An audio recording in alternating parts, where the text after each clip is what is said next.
तो जय हिंद प्यारे बच्चों, कैसे हो आप सब। आप सभी ने थंबनेल पे देख ही लिया है, how to get 70 out of 70 in physics subject. तो मैं आनंद अवस्थी स्वागत करता हूं आप सभी के फेवरेट प्लेटफॉर्म टारगेट बोर्ड में। तो आज हम लोग सीखेंगे कैसे ट्वेल्थ इंटरमीडिएट में आप एग्जाम में, बोर्ड एग्जाम में 70 में 70 ला सकते हो। बिल्कुल ला सकते हो, आपके बस मेहनत की जरूरी है और सही स्ट्रेटेजी, सही गाइडेंस, सही मार्गदर्शन की जरूरत होती है। तो आप जरूर ये काम करने में सफल होगे। तो कोई बहुत बड़ी बात नहीं है, 70 में 70 लाए जा सकते हैं। उसके लिए एक बेहतर स्ट्रेटेजी होनी जरूरी है। जैसा कि आपका एग्जाम पैटर्न है, उसके अकॉर्डिंग अगर आप फॉलो करेंगे, सिलेबस को फॉलो करें, तो फिजिक्स हो, केमिस्ट्री हो, जो भी सब्जेक्ट हैं, आप हर एक सब्जेक्ट में 100% अंक प्राप्त कर सकते हैं। बस जरूरत होती है सही मार्गदर्शन की, सही रणनीति की, जो आप बोर्ड परीक्षा के लिए बनाते हैं।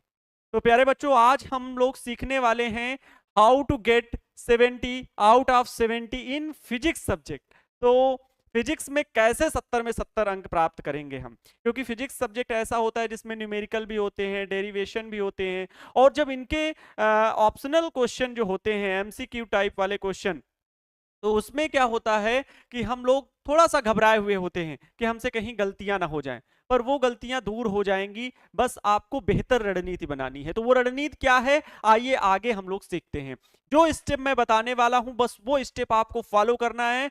बिल्कुल वादे के साथ कहता हूं, मैं विश्वास के साथ कहता हूं, 70 में 70 अंक प्राप्त करने से आपको कोई नहीं रोक सकता है। बिहार बोर्ड परीक्षा में आप 70 में 70% अंक अवश्य प्राप्त करोगे। ठीक है, आपको अपना एग्जाम पैटर्न पता है। अगर मैं साइड में थोड़ा सा एग्जाम पैटर्न के बारे में लिख दूं तो कोई गलत नहीं होगा। आपका एग्जाम पैटर्न क्या है प्यारे बच्चों, मैं एक बार समझा दे रहा हूं। एग्जाम पैटर्न क्या है वो मैं एक बार क्लियर कर दे रहा हूं। एग्जाम पैटर्न बिहार बोर्ड परीक्षा का एग्जाम पैटर्न, इसमें फिजिक्स के लिए मैं बात कर रहा हूं स्पेशली। ठीक है, फिजिक्स में प्यारे बच्चों आपके दो तरह से होगा, प्रैक्टिकल भी होगा। प्रैक्टिकल को अलग रख रहा हूं मैं, केवल आपके बोर्ड एग्जाम में, जब आप बोर्ड एग्जाम देने जाओगे उसके लिए। बाकी आपका प्रैक्टिकल तो होम एग्जाम हो जाता है, प्रैक्टिकल आपका कॉलेज में हो जाता है, या आप सेंटर भी जाते हैं। तो सबसे पहले जो आपका पेपर होगा फिजिक्स का, वो दो पार्ट में डिवाइड होगा। एक तो होगा ऑप्शनल वाला, एमसीक्यू। ठीक है, ऑप्शनल एमसीक्यू कह लो, एमसीक्यू टाइप क्वेश्चन होंगे, मल्टीपल चॉइस क्वेश्चन। और एक होगा सब्जेक्टिव। क्या होगा, सब्जेक्टिव होगा, जिसमें आपको लिखना होगा। अब सब्जेक्टिव में क्या होगा प्यारे बच्चों, सब्जेक्टिव दो पार्ट में डिवाइड होगा, दो पार्ट में सब्जेक्टिव होगा। वैसे एमसीक्यू में तो 70 क्वेश्चन टोटल रहेंगे। टोटल नंबर ऑफ क्वेश्चन जो हैं, टोटल टोटल जो क्वेश्चन रहेंगे, नंबर ऑफ क्वेश्चन, वो 70 ऑब्जेक्टिव क्वेश्चन होंगे। कैसे होंगे, ऑब्जेक्टिव क्वेश्चन जो होंगे वो 70 होंगे। 70 नंबर के आपके 70 क्वेश्चन होंगे, जिनमें से आपको जो अटेम्प्ट करना है प्यारे बच्चों, जो अटेम्प्ट करना है, अटेम्प्ट अटेम्प्ट क्वेश्चन जो है वो 35 ही क्वेश्चन करने हैं। 70 में आपको 35 करने हैं। टोटल क्वेश्चन प्यारे बच्चों कितने, 70। कितने करने हैं, तो 35 करने हैं। उसके बाद सब्जेक्टिव की बात करूं तो सब्जेक्टिव में दो तरह से होगा। एक होगा 2 मार्क के क्वेश्चन होंगे आपके, और एक क्वेश्चन बटा होगा जो डिवाइड होगा, वो होगा 5 मार्क्स का। इसमें जो 2 मार्क वाले क्वेश्चन हैं, वो जो क्वेश्चन नंबर होंगे, नंबर ऑफ क्वेश्चन मतलब टोटल क्वेश्चन जो होंगे प्यारे बच्चों, वो होंगे यहां पर 20, जिसमें से आपको अटेम्प्ट करना है 10 क्वेश्चन। 10 क्वेश्चन अटेम्प्ट करना है, और टोटल होंगे कितने, 20 होंगे। 5 मार्क वाले क्वेश्चन में जो टोटल क्वेश्चन होंगे वो होंगे 6, और अटेम्प्ट कितने करना है आपको, 3 करना है। समझिएगा इस जगह पर। इसमें कितने लॉन्ग क्वेश्चन जो 5 मार्क के होंगे, ये लॉन्ग क्वेश्चन है। इसमें डेरिवेशन पक्का पूछा जाता है, और न्यूमेरिकल भी। अथवा करके मान लो 6 क्वेश्चन है, तो 3 आपके डेरिवेशन हो जाएंगे और 3 न्यूमेरिकल हो जाएंगे, या 4 डेरिवेशन और 2 न्यूमेरिकल। तो वो भी न्यूमेरिकल कैसे, लॉन्ग होंगे।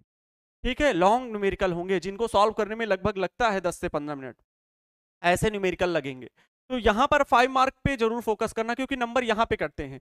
यहाँ का पर अगर आपका 70 में 35 है, एक सही तो एक क्वेश्चन पूरा क्लियर, वहां पर फिर गलतियां नहीं होने वाली। बट यहाँ पर अगर थोड़ी सी मिस्टेक, आपकी हैंड राइटिंग कमजोर है, या आप लिखने में कुछ परिभाषाएं छोड़ दे रहे हैं जो तार्किक नहीं है, वो चीज आप लिख दे रहे हैं, तो फिर आपके नंबर कटने वाले हैं। तो इन बातों का विशेष ध्यान देना है। वो कैसे सुधरेगा वो हम आगे बात करने वाले हैं। समझ गए एग्जाम पैटर्न आपका क्या है?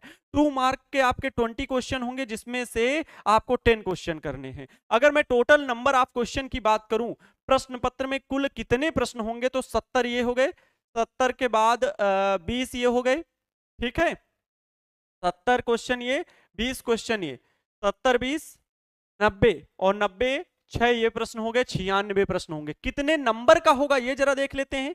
ये 70 नंबर, ये 20 क्वेश्चन है, तो 20 दूना 40, ठीक है, तो 70 और 40 कितने हो गए? 110। और ये 6 क्वेश्चन, 6 पंचे 30, तो 110 30 140, 140 नंबर का टोटल प्रश्न पत्र होगा प्यारे बच्चों। और इस टोटल प्रश्न पत्र में 35 नंबर का ये, 10 नंबर ये, मतलब 10 दूनी 20, 20 का ये, और 5 या 15 ये, 15 20 35 मिला के प्यारे बच्चों आपको 70 प्राप्त करने हैं। कौन नहीं प्राप्त कर सकता? कौन नहीं प्राप्त कर सकता? 70, 140 में 70, मतलब 50% आपको वहां पर प्राप्त करने टोटल के लिए, है ना? तो बस हौसले बुलंद होने चाहिए। कहते हैं इतिहास कलम से नहीं लिखा जाता, हौसलों से लिखा जाता है।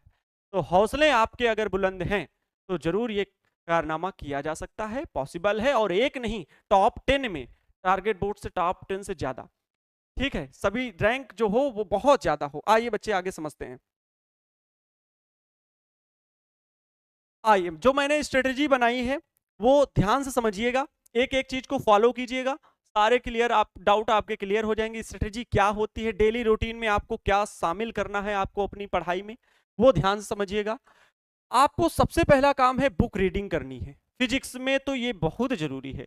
आप टीचर से पढ़ रहे हो, बहुत अच्छा पढ़ाते हैं सर, ठीक है, हम भी बहुत अच्छा पढ़ा रहे हैं, आपको डाउट क्लियर करने की पूरी कोशिश कर रहे हैं, फिर भी हम लेक्चरिंग करते हैं। हम टीचर्स क्या करते हैं? लेक्चरिंग करते हैं। आपके कॉलेज का टीचर वो भी लेक्चरिंग करता है।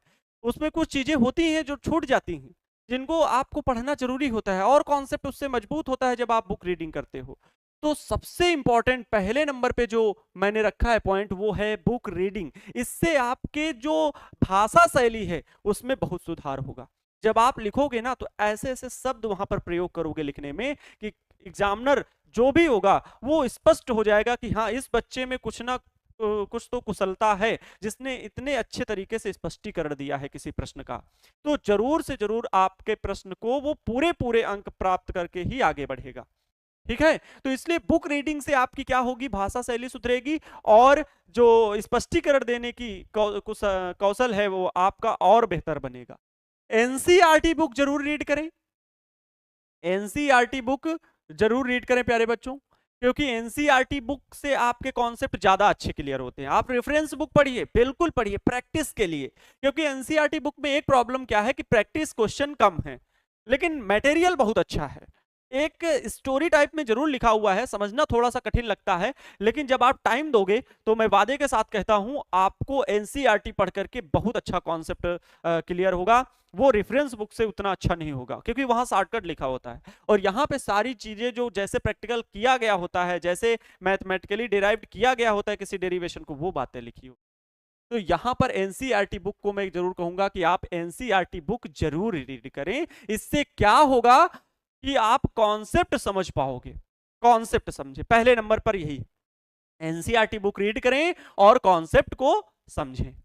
ओके, इसके बाद दूसरे नंबर पर है अपनी हैंड रिटन नोट्स बनाएं। स्वयं से, खुद से हैंड रिटन नोट्स जरूर बनाएं। जो आलसी व्यक्ति हैं वो टारगेट बोर्ड का ऐप डाउनलोड करें, और उसमें मटेरियल ढेर सारा है, परचेज कर लीजिए, सब कुछ मिल जाएगा। वो तो आपको परचेज कर ही लेना चाहिए। क्यों? क्योंकि आप हैंड रिटन नोट्स बनाओ तो साथ में एनसीईआरटी, साथ में अपना कॉन्सेप्ट, टीचर का कॉन्सेप्ट, और वो हैंड रिटन नोट्स की मदद से खुद से एक हैंड रिटन नोट्स तैयार करो। वो अपने क्वेश्चन को लिखने का तरीका, हैंड राइटिंग को सुधारने का तरीका जो होगा वो बेहतर होगा, ठीक है। तो अगर कोई handwritten notes, PDF notes और पैनल पीडीएफ जो डेली यहाँ पर पढ़ाए जाते हैं वो मटेरियल प्राप्त करना है तो आपको ऐप परचेस कर लेना है। ठीक है, ऐप से आपको ये बैच जो है 11-12 वाला वो परचेस कर लेंगे। साइंस बैच टारगेट बोर्ड ने बिहार बोर्ड के लिए लॉन्च किया है, तो लॉन्च कर सकते, पढ़ सकते हैं। उसके बाद प्रत्येक दिन डेरिवेशन अवश्य करें, प्रत्येक दिन डेरिवेशन अवश्य करें, क्योंकि फिजिक्स में डेरिवेशंस बहुत हैं प्यारे बच्चों। अगर आप इंटरमीडिएट के बोर्ड एग्जाम में बैठने जा रहे हैं तो उसके लिए आपके पास समय बहुत कम होता है, और जब सोचोगे कि अगर हम एग्जाम के समय बहुत अच्छे से डेरिवेशन पढ़ लेंगे तब बहुत देर हो चुकी होगी। अन्य सब्जेक्ट को आप कवर कर सकते हैं, लेकिन फिजिक्स को पढ़ने के लिए डेरिवेशन डेली करना होगा। जैसे हमारे लिए खाना डेली चाहिए, सुबह शाम, है ना, सुबह शाम, हम सुबह भी खाना खाते हैं, शाम को भी खाना खाते हैं, एक हमारे रूटीन में शामिल होता है ना, हमारी दिनचर्या ऐसी बनी होती है। ठीक वैसे ही अपनी दिनचर्या में फिजिक्स को पढ़ते समय एक डेरिवेशन जरूर शामिल करो, एक डेरिवेशन प्रत्येक दिन करो, चाहे वो पढ़ा हो या ना पढ़ा हो, आप उसको पढ़ो, रिवाइज करो, हम कहते हैं रिवीजन पे ही ले लो, लेकिन एक डेरिवेशन करो। तो प्रत्येक दिन आपको डेरिवेशन करना है प्यारे बच्चों, ये इंपॉर्टेंट चीज है। इसके बाद फार्मूला सीट बनाएं, चैप्टर वाइज बनाएं। फार्मूला सीट जो बनाएं वो चैप्टर वाइज बनाएं। फार्मूला सीट तैयार करें। फार्मूला सीट क्या, चैप्टर 1 के जितने भी फार्मूले हैं, मान लो चैप्टर 1 है इलेक्ट्रिसिटी का, इलेक्ट्रोस्टैटिक्स स्थिर वैद्युत की, उसमें कूलाम के नियम का सूत्र, पहले आवेश से संबंधित सूत्र, फिर कूलाम से वैद्युत क्षेत्र की तीव्रता निकालने का सूत्र E इक्वल टू एफ अपान में क्यू, और फिर E इक्वल टू के क्यू अपान में आर स्क्वायर, है ना। ऐसे करके सारे फार्मूले, वैद्युत द्विध्रुव के कारण अच्छी निरक्षी स्थिति के वैद्युत क्षेत्र की तीव्रताओं के सूत्र, वैद्युत द्विध्रुव आघूर्ण। अब एक चैप्टर में जितने फार्मूले आते हैं सबको बढ़िया से हेडिंग केवल डाल के और फिर फार्मूला केवल लिखें। ये क्या मदद करेगा, पहली बात तो ये डेरिवेशन में आपके लक्ष्य को दिखा देगा, आपको याद रहेगा फार्मूला कि ये फार्मूला होता है, तो डेरिवेशन में ये मदद करेगा कि हमें यहां तक पहुंचना होता है। क्योंकि डेरिवेशन एक ऐसी चीज होती है जिसमें अगर एक क्रम, एक स्टेप भूल जाते हो अगर आप, तो फिर बड़ी दिक्कतें हो जाती है। कॉन्सेप्ट अगर नहीं क्लियर है तो कहीं ना कहीं दिक्कतें बन ही जाती हैं। फॉर्मूला याद रहने से एक और फायदा है कि आपको न्यूमेरिकल में कोई दिक्कत नहीं होगी, आप न्यूमेरिकल जल्दी से बता पाओगे।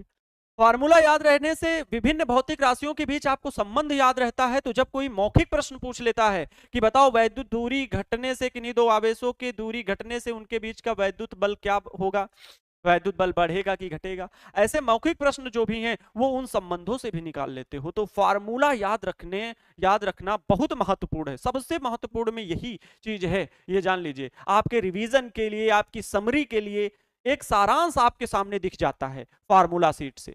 जिन लोगों का पूरा एक चैप्टर क्लियर है, ठीक है सर, पूरा बढ़िया डेरिवेशन, सारी डिफिनीशंस, परिभाषाएं, सब कुछ आता है सर, बस फार्मूला हमें याद भी है, लेकिन उसको फार्मूला को एक बार देखने के लिए एक नजर में क्या होगा, फार्मूला सीट आपके पास होगी। फार्मूला सीट देखे नहीं, जाओ पहुंच जाओ, क्योंकि डेरिवेशन में भी मदद करेगा। अरे फार्मूला तो ये होता है, तो कैसे इस स्टेप में कैसे पहुंचे कि हम उस फार्मूले तक पहुंच जाएं, तो वो स्टेप एकदम मैथमेटिक्स की तरह हो जाएगा कि देन हेंस प्रूव्ड, जैसे लिखते हो ना मैथमेटिक्स में, वैसे फिजिक्स में हो जाएगा कि फार्मूला याद है आपको और ये प्रूव करना है, ये डेरिवेशन, ये व्यंजक आपको प्राप्त करना है, तो वो आपके लिए आसान बन।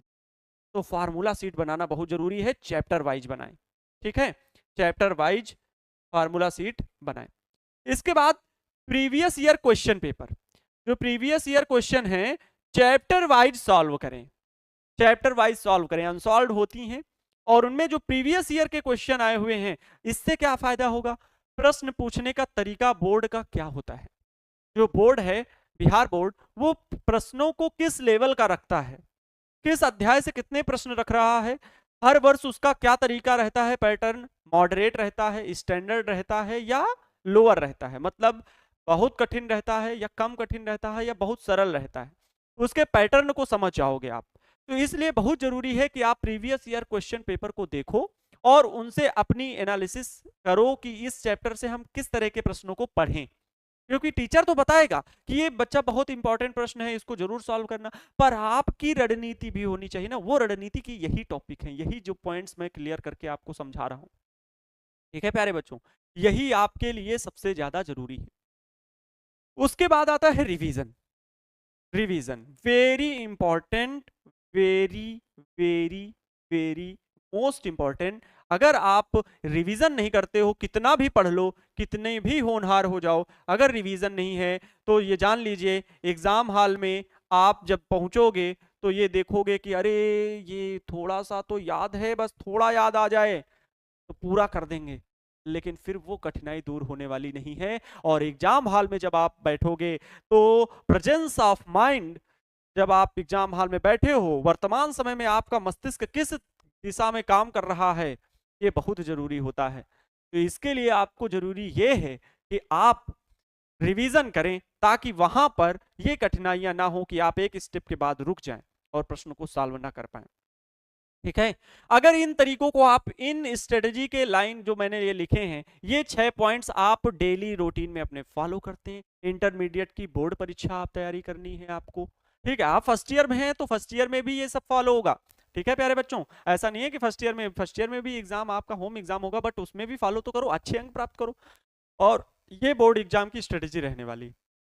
पक्का कहता हूं, वादे के साथ, विश्वास के साथ, 70 में 70 जब अपनी आप मार्कशीट में देखोगे तो खुशी से झूम उठोगे। और एक टीचर और क्या चाहता है, एक टीचर बस यही चाहता है कि आपकी उस जीवनी में जब 70 में 70 आप प्राप्त करो, फिजिक्स में हो, जिस भी सब्जेक्ट में आप प्राप्त करो, तो वो सब्जेक्ट टीचर आपसे यही उम्मीद रखता है, यही चाहता है कि आपकी जीवनी में एक लाइन उस सब्जेक्ट टीचर के लिए भी निकले। तो प्यारे बच्चों, जोश रहना चाहिए, जुनून रहना चाहिए, इन सभी टॉपिक के साथ जोश और ऊर्जा, जुनून, हौसला बुलंद रहना चाहिए, तभी आप इस मुकाम को प्राप्त कर सकते हो। और कठिन कुछ भी नहीं है, ठीक है, जीवन में जो आप सोच सकते हो वो प्राप्त भी कर सकते हो, ऐसा कहा गया है, जो सोच सकते हो वो प्राप्त कर सकते हो। तो चलिए इन्हीं शब्दों के साथ अब विदा लेते हैं, और आप इन टॉपिक्स को जरूर फॉलो कीजिएगा, इन पॉइंट्स को फॉलो कीजिएगा, बेहतर परिणाम होंगे, मैं ये विश्वास के साथ कहता हूं। मिलता हूं आप सभी से किसी और नेक्स्ट टॉपिक को लेकर के नेक्स्ट वीडियो लेक्चर में, तब तक के लिए जय हिंद, वंदे मातरम।